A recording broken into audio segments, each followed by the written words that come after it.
Hey everyone, welcome to this transmission of Gene Key 2.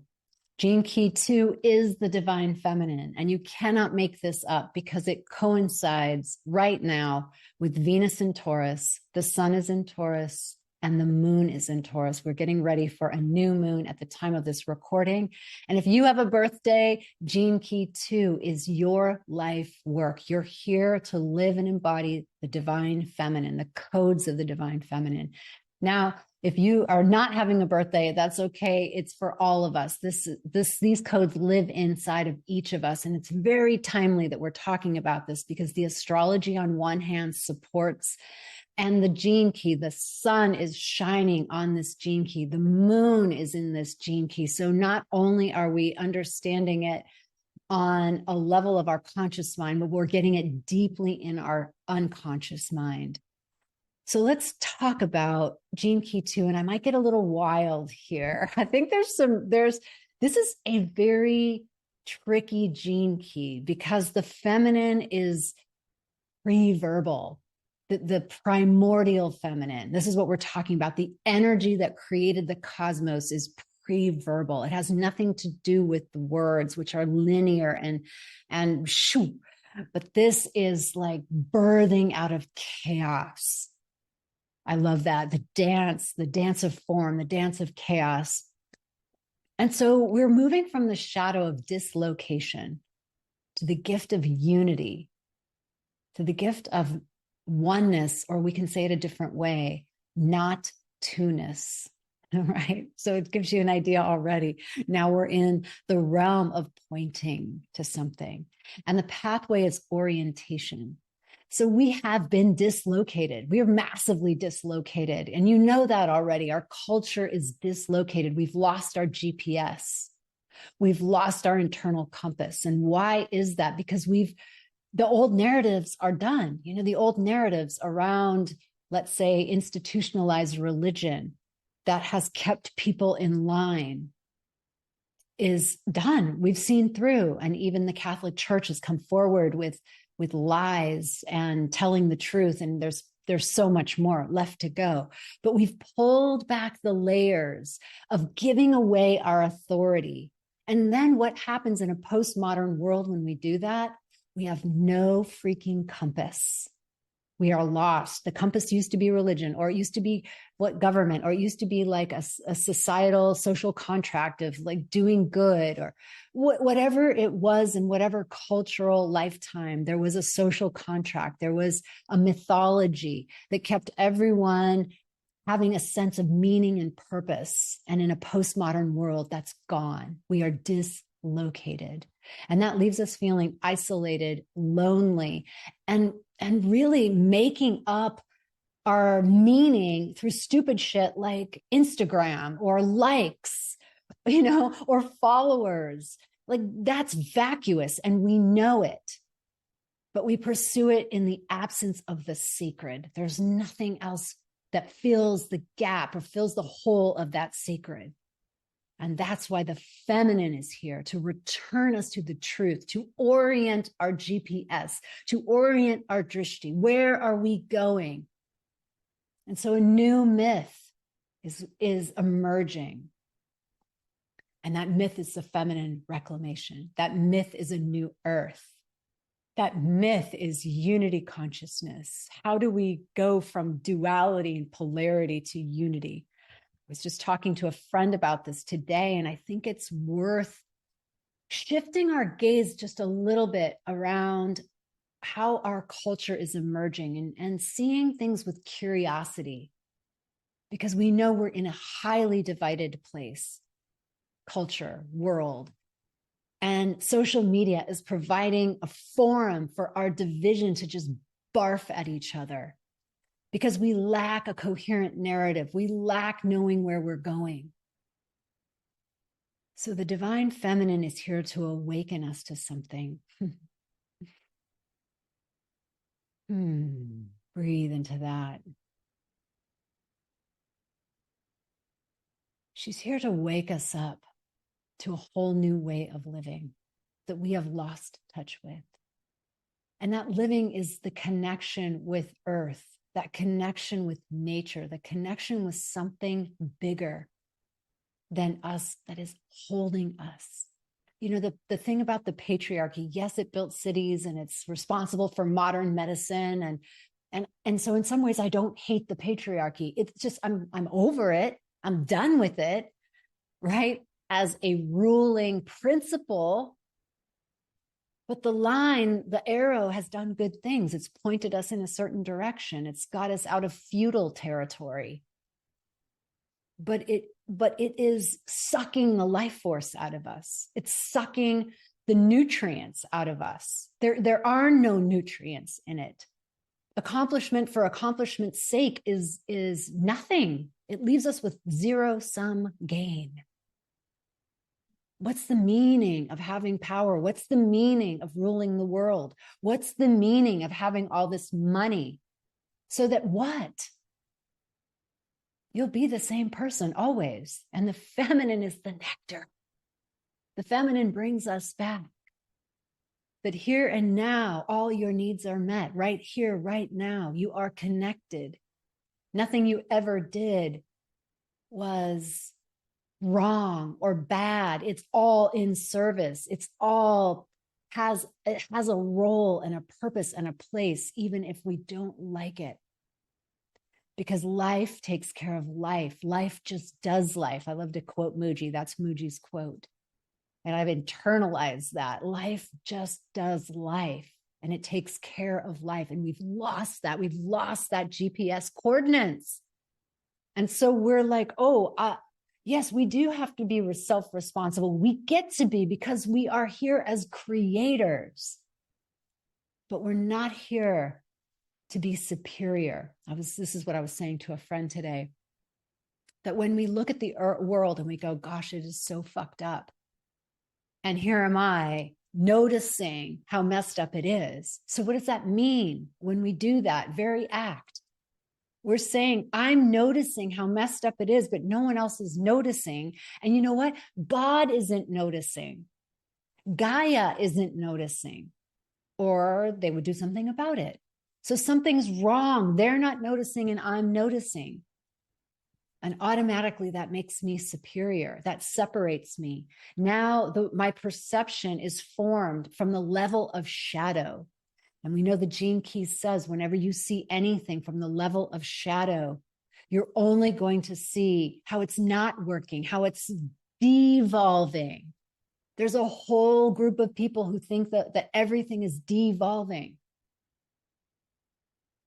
And yet, we have a choice about our timelines. Yes, in a timeline, it's devolving. And if we see with new eyes, and those were the words of Jesus always, to see with new eyes, for those who have ears to hear and eyes to see. That means that all you have to do is shift your perception to find the location.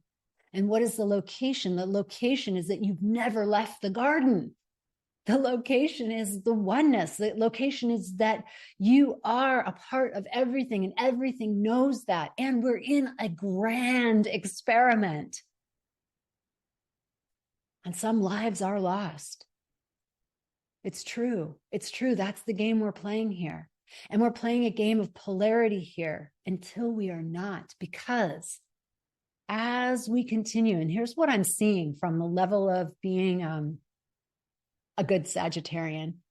I keep, scanning, because part of even my gene keys in human design is to know what doesn't get to come forward, what from the past has served and it does not get to come forward.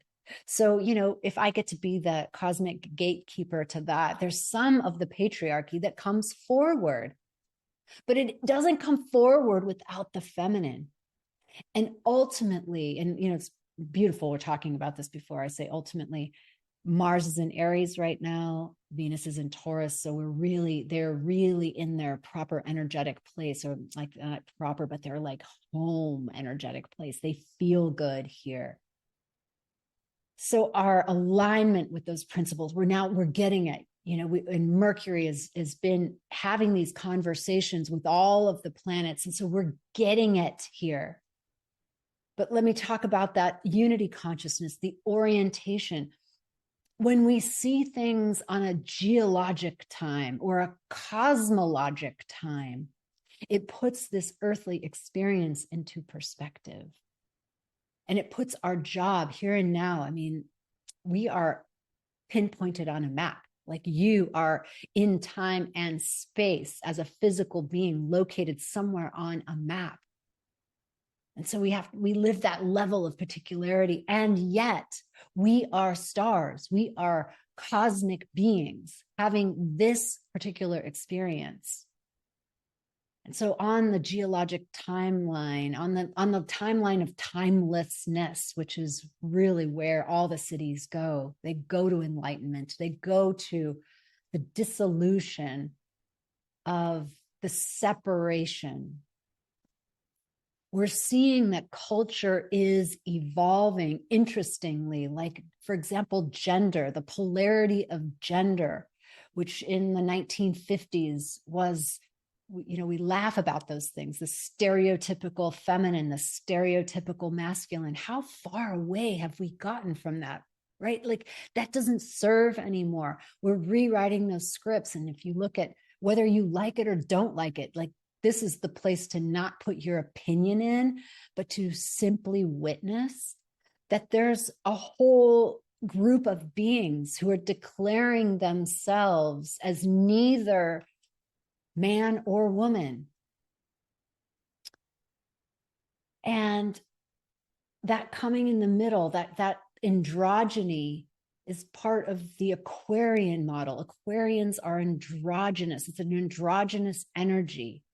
So if we look at that there's a potential for the end of polarity. So stay with me here because this is kind of a out there concept, but when we talk about new earth and we're saying we are here to birth a new earth, and we imagine for new earth these aspects and attributes of unity consciousness where there isn't the polarization and yet everyone is fully self-expressed, we might be witnessing the death of polarity. I'm just saying. I don't know. How do I know? I'm just saying we might be witnessing the death of polarity. Maybe not in my lifetime, your lifetime, but that's like if we see with new evolutionary eyes, we're calling in the new earth, not even knowing what we're calling in. Someone on my channel wrote the comment, and if you're here, you can raise your hand. But someone said, all this talk of new earth, are you not just saying, like, if we imagine something really high vibe and amazing, that we aren't just calling in the equal and opposite of negative dark energy? And that has been the experience of earth. We have been in polarity. But as we unify polarity, through our own internal unification of masculine and feminine, I wonder if instead of having to always play this dual game, and I thought of it before, I have to admit, my way of thinking was timelines. So there's this, you know, base level timeline, and then there's a higher timeline, and then the higher timeline, it's like getting like this more unity consciousness. And then I was remembering Ken Wilber's work of states and stages, and he said that as we evolve, new worldviews are being born. So we have a worldview maybe at you know, there's the worldview of me, an ethnocentric worldview, me and my people, and everyone else can go to hell in a handbasket. That's kind of like the old worldview of Christianity and Islam. And everybody else sucks but my people. And then we move out of that kind of ethnocentric worldview, and each worldview goes included and transcended. And what he said after he got to integral, super integral, and then clear light, it was like, we're going to be coming, and this is an old transmission of his, so I'd really love to hear what he's saying now, but we're going to be coming into unity consciousness, where that sense of non-duality, that sense is going to become unified with our everyday experience. So I'm just remembering all that as, my computer brain is putting these things together with this dislocation moving into unity through orientation. But here's the thing I want to say about that. Life just does life. Consciousness is doing this thing. So when you find yourself criticizing, remember that consciousness is doing this thing, and ask for eyes to see and ears to hear, and to have a shift in your perspective, because we're agents of evolution. It is evolving, because that's the promise. That's the promise. I just want to laugh. So here's what Richard Rudd says in Gene Key 2. There is a force within the universe that choreographs everything. And that force is inside you, as you, playing you. That force is inside you. So the divine feminine, let's circle back to her before we complete. And that is that primordial energy, that chaos energy, that wild, creative force that created all that is here now. And Gene Key 2 is called the receiving, because she knows she is already all that. She's in the ring of water, and water is the strongest element in the world. Water moves around everything. Remember, in the Bible, it talks about the story of Genesis being a world of water. And I love that, because I take it as a metaphor of the divine feminine, the world of the creatrix. And she holds the masculine principle. She holds it. And so in Advaita Vedanta, they don't say oneness, they just say not two-ness. We can't name it because we don't know. It's ineffable. It's mysterious. This is why a transmission on it is crazy. But it's mysterious. I'm pointing, so that there's a part of our being that can relax and be in the current, the flow of this primordial divine feminine energy that's creating and complexifying and creating. And we are her agents. We are her. We are her hands and her fingers and her toes and her embodiment. It's a lot for today. So I hope you enjoyed that transmission, and just deeply sit with her, deeply sit with that current. Lean yourself back. She is magnetic. She doesn't need forward motion. She's receiving. So walk through your day today, just receiving kisses from the wind, from the rays of sunshine on your being. And see what else shows up, and be like water.